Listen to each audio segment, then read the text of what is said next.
നമസ്കാരം. ഇന്നലെ കാശ്മീരിലെ പഹൽഗാമിൽ നടന്ന സംഭവം അത് നമ്മളെ എല്ലാവരെയും അക്ഷരാർത്ഥത്തിൽ ഞെട്ടിച്ചു കളഞ്ഞു, ഭയപ്പെടുത്തി കളഞ്ഞു. ഇനി ആ സംഭവം നമ്മുടെ എല്ലാവരുടെയും ഉള്ളിൽ നിന്ന് മാഞ്ഞു പോകാൻ ഒരുപാട് സമയമെടുക്കും. കാരണം അവിടെ ആ അവസ്ഥ വന്നത് നമ്മുടെ എല്ലാവരുടെയും സഹോദരങ്ങൾക്കാണ്. അവരെല്ലാവരും മനുഷ്യരായിരുന്നു. ഈ ഒരു സംഭവത്തിൽ മതത്തെ വലിച്ചിടാൻ പാടില്ല എന്നെനിക്കറിയാം. പക്ഷെ പറയാതെ ഇരിക്കാൻ വേണ്ടിയിട്ട് പറ്റത്തില്ല. പറയുന്നതിൽ എനിക്ക് ഒരുപാട് വിഷമമുണ്ട്. പക്ഷേ ഇന്നലെ അവിടെ മതം ഇൻവോൾവ് ആയിരുന്നു. ആ ഒരു സംഭവത്തിന്റെ പിന്നിൽ മതം ഇൻവോൾവ് ആയിരുന്നു. മതത്തിന്റെ പേര് പറഞ്ഞ് മതത്തിന് വേണ്ടിയിട്ടാണ് എന്ന് തോന്നിപ്പിക്കുന്ന രീതിയിലാണ് ഇന്നലെ ആ ചെകുത്താന്മാര് ആ പാവങ്ങളോട് ഇത് ചെയ്തത്. എന്തിനു വേണ്ടിയിട്ട്? നമ്മളൊക്കെ എന്ത് തെറ്റാണ് ചെയ്തത്? ഉത്തരവുണ്ടോ ആർക്കെങ്കിലും? ഉത്തരം കാണത്തില്ല.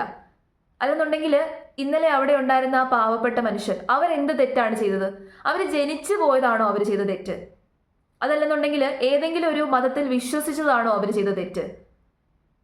ഉത്തരവില്ല. എന്തിനു വേണ്ടിയിട്ട്? എന്തുകൊണ്ട് ഇങ്ങനെ ചെയ്യുന്നു? നമ്മുടെ എല്ലാവരുടെയും മനസ്സ് ബ്ലാങ്ക് ആണ്. നമുക്ക് ആർക്കും ഉത്തരവില്ല. അത് ചെയ്തവന്മാരോട് ചോദിച്ചാൽ അവന്മാരുടെ കയ്യിൽ പോലും അതിനുള്ള ഉത്തരം കാണത്തില്ല. അതാണ് സത്യം. ഒരു കാര്യവുമില്ലാതെ അനാവശ്യമായിട്ട് എന്തിൻ്റെയൊക്കെയോ പേര് പറഞ്ഞ് എന്തിനൊക്കെയോ വേണ്ടി മതത്തിന് വേണ്ടിയിട്ടാണ് എന്നൊക്കെ പറഞ്ഞ് അനാവശ്യമായിട്ട് ചെകുത്താന്മാര് മനുഷ്യന്മാരെ ഇല്ലാതെയാക്കുന്നു. അവന്മാരെ ചെകുത്താന്മാരെന്ന് പോലും വിളിക്കാൻ പറ്റത്തില്ല. അതിനെക്കാട്ടിൽ എന്തെങ്കിലും വൾഗറായിട്ടുള്ള പേരുണ്ടെന്നുണ്ടെങ്കിൽ അതേ വിളിക്കാൻ പറ്റത്തുള്ളൂ. ചെകുത്താൻ എന്ന് വിളിച്ചു കഴിഞ്ഞാൽ ചെകുത്താന് പോലും കുറച്ചിലാണ്. മതം, ഇതുപോലൊരു വൃത്തികെട്ട വാക്ക് ഈ ലോകത്ത് വേറെയില്ല. അതാണൊരു സത്യം. നിങ്ങൾ നിഷേധിച്ചാലും അത് തന്നെയാണ് സത്യം. ഈ നാട്ടിൽ നടന്ന പല പ്രശ്നങ്ങൾക്കും, ഈ ലോകത്ത് നടന്ന പല പ്രശ്നങ്ങൾക്കും മൂല കാരണം എന്താണെന്ന് ചോദിച്ചു കഴിഞ്ഞാൽ അത് മതമാണ് എന്ന് പറയാൻ വേണ്ടിയിട്ട് സാധിക്കും. മനുഷ്യനെ മനുഷ്യനല്ലാതെ ആക്കിക്കൊണ്ടിരിക്കുകയാണ്. മനുഷ്യന്മാരുടെ അധപതനത്തിന് ഏറ്റവും കൂടുതൽ കാരണമായിരിക്കുന്നത് ആ ഒരു വാക്കാണ്. മനുഷ്യനെ നന്മയിലേക്ക് നയിക്കാൻ വേണ്ടിയിട്ട്, നല്ല ബുദ്ധി ഉണ്ടാക്കിയെടുക്കാൻ വേണ്ടിയിട്ട്, നല്ലൊരു സമൂഹത്തെ കെട്ടി ഉണ്ടാക്കാൻ വേണ്ടിയിട്ടാണ് മതം ഇൻട്രൊഡ്യൂസ് ചെയ്തതെന്നാണ് പറയുന്നത്. ഒറ്റ വാക്കിൽ പറഞ്ഞു കഴിഞ്ഞാൽ ഒരു ശരിയായിട്ടുള്ള സോഷ്യൽ സ്ട്രക്ചർ ഡെവലപ്പ് ചെയ്തെടുക്കാൻ വേണ്ടിയിട്ടാണ് മതം ഇൻട്രൊഡ്യൂസ് ചെയ്തത്. ഒരു 90% അത് ഹെൽപ്പ് ചെയ്തിട്ടുണ്ട്. മതം ഹെൽപ്പ് ചെയ്തിട്ടുണ്ട്. നമ്മുടെ സമൂഹത്തെയും നമ്മുടെ സോഷ്യൽ സ്ട്രക്ചറും ഈ രീതിയിൽ ഡെവലപ്പ് ചെയ്തെടുക്കാൻ വേണ്ടിയിട്ട് മതം ഹെൽപ്പ് ചെയ്തിട്ടുണ്ട്. ഇല്ല എന്നൊന്നും പറയുന്നില്ല. എന്നാൽ ഇപ്പൊ അതിന്റെ മുഖം മാറി. ഇപ്പൊ അത് തലതിരിഞ്ഞു, വേറെ ഡയറക്ഷനിലേക്കാണ് പൊയ്ക്കൊണ്ടിരിക്കുന്നത്. ഇപ്പം മനുഷ്യന്മാരെ മനുഷ്യരല്ലാതെ ആക്കിക്കൊണ്ടിരിക്കുകയാണ്. മനുഷ്യന്മാരുടെ ഉള്ളിലെ മനുഷ്യത്വത്തെ കാർന്നു തിന്നുകൊണ്ടിരിക്കുകയാണ്. അതാണ് ഇപ്പം മതം ചെയ്യുന്നത്. ഒരു നന്മയും ഇപ്പം മനുഷ്യന്മാർക്ക് അതുകൊണ്ട് കിട്ടുന്നില്ല. ഒരു നന്മയും കിട്ടുന്നില്ല. ഇന്നലെ ആ ഒരു സംഭവം ഉണ്ടായതിനു ശേഷം ഏറ്റവും കൂടുതൽ ഞാൻ ശ്രദ്ധിച്ചൊരു കാര്യമുണ്ട്. നമ്മുടെ രാജ്യത്തുള്ള ജനങ്ങൾ ഇതിനോട് എങ്ങനെയാണ് പ്രതികരിക്കുന്നത് എന്ന്. പക്ഷെ ആ പ്രതികരണത്തിൽ നിന്ന് എനിക്ക് ഒരു കാര്യം വ്യക്തമായി. നമ്മുടെ നാട്ടിലുള്ളവന്മാരെല്ലാം ഇപ്പം മണ്ടന്മാരായിക്കൊണ്ടിരിക്കുകയാണ്, വിഡ്ഢികളായി മാറിക്കൊണ്ടിരിക്കുകയാണ്.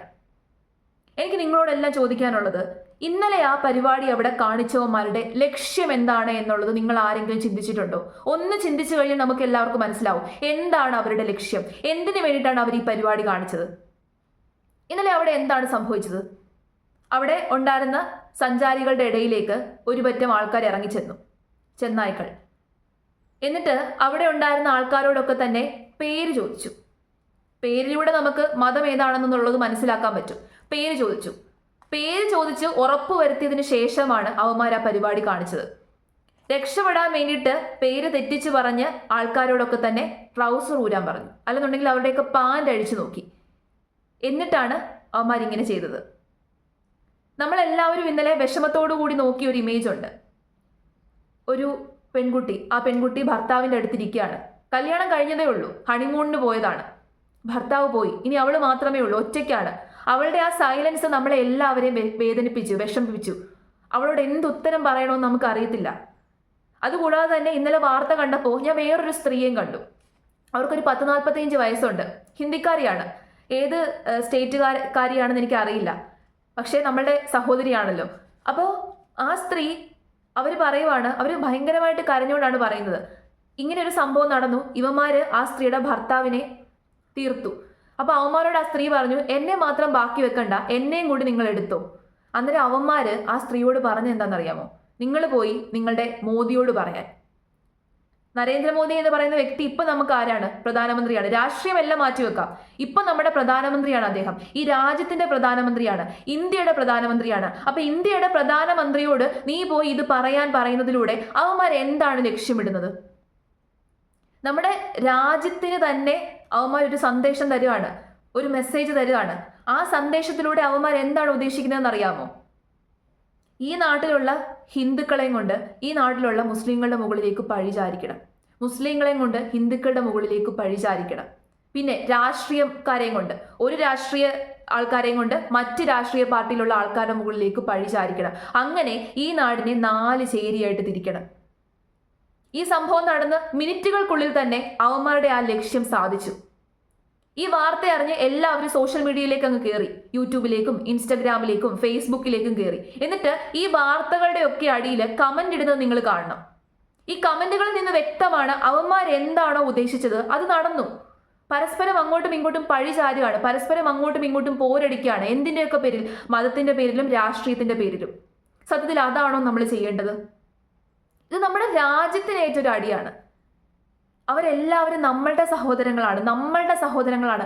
മതം ഇവിടെ നോക്കണ്ട, നമ്മളുടെ സഹോദരങ്ങളാണ്. നമ്മൾ കുഞ്ഞിലെ മുതലേ പഠിച്ചു വന്നത് എന്താണ്? ഇന്ത്യ എൻ്റെ രാജ്യമാണ്, എല്ലാ ഇന്ത്യക്കാരും എൻ്റെ സഹോദരി സഹോദരങ്ങളാണ്. അവിടെ മതമല്ല പറയുന്നത്, എല്ലാ ഇന്ത്യക്കാരും എന്നാണ് പറയുന്നത്. അവിടെ ആ ജീവൻ നഷ്ടപ്പെട്ടത് ഓരോരുത്തരും മനുഷ്യരാണ്. ആ മതം മാത്രം നമ്മൾ സ്വീകരിക്കുക. അവരെല്ലാവരും മനുഷ്യരാണ്. ആ മനുഷ്യരോട് ചെകുത്താന്മാർ ഇത് ചെയ്തതിൻ്റെ ഉദ്ദേശം എന്ന് പറയുന്നത് ഈ നാടിനെ 4 വഴിക്കാക്കുക. കാരണം നമ്മൾ ഒറ്റക്കെട്ടായിട്ട് നിന്ന് കഴിഞ്ഞാൽ ആർക്കും നമ്മളെ ഒന്നും ചെയ്യാൻ പറ്റത്തില്ല, ഒന്നും തൊടാൻ പറ്റത്തില്ല. അതിപ്പോൾ നെയ്ബറിങ് കൺട്രീസിനാണെങ്കിലും ആർക്കും നമ്മളെ ഒന്നും ചെയ്യാൻ പറ്റത്തില്ല. പക്ഷേ ഇവിടെ ഒരു സുരക്ഷാ വീഴ്ച ഉണ്ടായപ്പോൾ നമ്മുടെ നാട്ടിലുള്ള ജനങ്ങൾ 4 വഴിക്കേക്ക് പോവുകയാണെന്നുണ്ടെങ്കിലോ, 4 ചേരികളായിട്ട് നിന്നിട്ട് പരസ്പരം അങ്ങോട്ടും ഇങ്ങോട്ടും പോരടിക്കുകയാണെന്നുണ്ടെങ്കിലോ എളുപ്പത്തിൽ നുഴഞ്ഞു കയറാൻ വേണ്ടി സാധിക്കും. നിങ്ങളെല്ലാം മനസ്സിലാക്കേണ്ടത്, ഈ ഒരു സംഭവം നടന്നതിന് ശേഷം അവിടെ ഇന്ത്യൻ ആർമി പോയിട്ടുണ്ട്, പട്ടാളക്കാർ പോയിട്ടുണ്ട്. അവരും നമ്മുടെ സഹോദരങ്ങളാണ്. നമ്മൾക്ക് വേണ്ടിയിട്ട് നമ്മുടെ സഹോദരങ്ങളാണ് അവിടെ പോരാടാൻ വേണ്ടിയിട്ട് പോയേക്കുന്നത്. അപ്പൊ അവരെ നമ്മൾ സപ്പോർട്ട് ചെയ്യുകയാണ് ചെയ്യേണ്ടത്. ഒറ്റക്കെട്ടായിട്ട് നിന്നിട്ട് ഒറ്റയ്ക്ക് നിന്ന് അവിടെ ജീവൻ നഷ്ടപ്പെട്ടത് ഓരോരുത്തരും നമ്മുടെ സഹോദരങ്ങളാണ്, നമ്മുടെ ചോരയാണ് അവരെ എന്ന് ചിന്തിച്ച് ഒറ്റക്കെട്ടായിട്ട് നിൽക്കുക, ഒന്നിച്ചു നിന്ന് പോരാടുക. നമ്മളിപ്പം കേൾക്കാൻ ആഗ്രഹിക്കുന്നത് എന്താണ്? അവിടെ ആ വൃത്തികേട് കാണിച്ച ഓരോരുത്തരെയും പിടിച്ചു, അവന്മാരെ എല്ലാം നരകത്തിലേക്ക് പറഞ്ഞു വിട്ടു എന്ന് കേൾക്കാനാണ് നമ്മൾ ആഗ്രഹിക്കേണ്ടത്. അതിന് പകരം ഇവിടെ നിന്ന് നിങ്ങൾ അവിടേക്ക് പോ, നിങ്ങൾ ഇവിടേക്ക് പോ, നിങ്ങൾ കാരണമാണ് ഇത് സംഭവിച്ചത്, അതുകൊണ്ടെങ്കിൽ ഈ രാഷ്ട്രീയ പാർട്ടി കാരണമാണ് സംഭവിച്ചത്, ആ രാഷ്ട്രീയ പാർട്ടി കാരണമാണ് സംഭവിച്ചത്, ഈ മതത്തിൽപ്പെട്ടവർ കാരണമാണ്, ആ മതത്തിൽപ്പെട്ടവർ കാരണമാണ് എന്ന് പറഞ്ഞ് പരസ്പരം വഴക്കുണ്ടാക്കുകയാണ്. സോഷ്യൽ മീഡിയയിൽ വഴക്കുണ്ടാക്കുകയാണ്. ശരിക്കും സോഷ്യൽ മീഡിയയിലാണോ യഥാർത്ഥത്തിൽ ആ വഴക്ക് നടക്കുന്നത്? അല്ല, മനുഷ്യന്മാരുടെ മനസ്സിലാണ്. നമ്മൾ കമന്റുകളിലൂടെയാണ് വഴക്കിപ്പോൾ ഇട്ടുകൊണ്ടിരിക്കുന്നത്. എന്നാൽ യഥാർത്ഥത്തിൽ ഇപ്പോൾ പ്രശ്നം നടന്നുകൊണ്ടിരിക്കുന്നതും വേർതിരിവുകൾ ഉണ്ടായിക്കൊണ്ടിരിക്കുന്നതും ഇവിടെയാണ്, നമ്മുടെയൊക്കെ മനസ്സിലുണ്ടായിരിക്കുന്ന ആ വേർതിരിവ്, അത് വലിയ വേർതിരിവുകളും വലിയ വിള്ളലുമായി മാറിക്കഴിഞ്ഞാൽ ഈ രാജ്യം 4 വഴിക്ക് പോകും. സ്വാതന്ത്ര്യം തന്നപ്പോൾ ഇന്ത്യക്കാർ പല വഴിക്ക് പിരിഞ്ഞു പോകുമെന്ന് പറഞ്ഞവരുണ്ട്. അവരുടെയൊക്കെ വാക്കിനെ നമ്മൾ കാര്യമാക്കിയില്ല. നമ്മൾ ഒറ്റക്കെട്ടായിട്ട് നിന്നു. ഇത്രയും വർഷങ്ങൾ നമ്മൾ ഒന്നിച്ചു നിന്നു. ഇനിയും അങ്ങനെ നിൽക്കുന്നതല്ലേ നല്ലത്? അതിനു പകരം കുറെ വൃത്തികെട്ടവന്മാർ നമ്മുടെ നാടിന്റെ സമാധാനം തകർക്കാൻ വേണ്ടിയിട്ട് നമ്മുടെ നാട്ടിലേക്ക് നുഴഞ്ഞു കയറി നമ്മുടെ നാട്ടിലുള്ള സഹോദരങ്ങളെ ഇല്ലാതെയാക്കിയപ്പോൾ നമ്മൾ 4 വഴിക്ക് പോവുകയാണോ ചെയ്യേണ്ടത്? വിഡ്ഢികളാണോ നിങ്ങൾ? മണ്ടന്മാരാണോ നിങ്ങൾ? അവന്മാരുടെ ലക്ഷ്യത്തിനൊത്തല്ലേ നമ്മളിപ്പോൾ പ്രവർത്തിച്ചുകൊണ്ടിരിക്കുന്നത്? അവന്മാർ എന്താണോ ആഗ്രഹിക്കുന്നത് അതാണ് നമ്മളിപ്പോൾ ചെയ്തുകൊണ്ടിരിക്കുന്നത്. അതിന് പകരം നമ്മളെല്ലാവരും ഒന്നിച്ചു നിൽക്കുക. ഇവിടെ മതം നോക്കണ്ട, ഇവിടെ ജാതി നോക്കണ്ട, ഇവിടെ രാഷ്ട്രീയം നോക്കണ്ട, ഒന്നിൻ്റെ വേർതിരിവില്ലാതെ ഒന്നിച്ചു നിൽക്കുക. രാഷ്ട്രീയ പാർട്ടിക്കാർ ഇപ്പൊ എന്താണ് ചെയ്യേണ്ടത്? ഇപ്പൊ പരസ്പരം പഴിചാരുകയല്ല ചെയ്യേണ്ടത്. അവിടെ നുഴഞ്ഞു കയറിയവന്മാരെ മൊത്തം തുരത്തുന്നിടം വരെ, അവന്മാരെ മൊത്തം നരകത്തിലേക്ക് അയക്കുന്നിടം വരെ ഒന്നിച്ചു നിൽക്കുക. അതിനുശേഷം പഴിചാരിക്കൂ.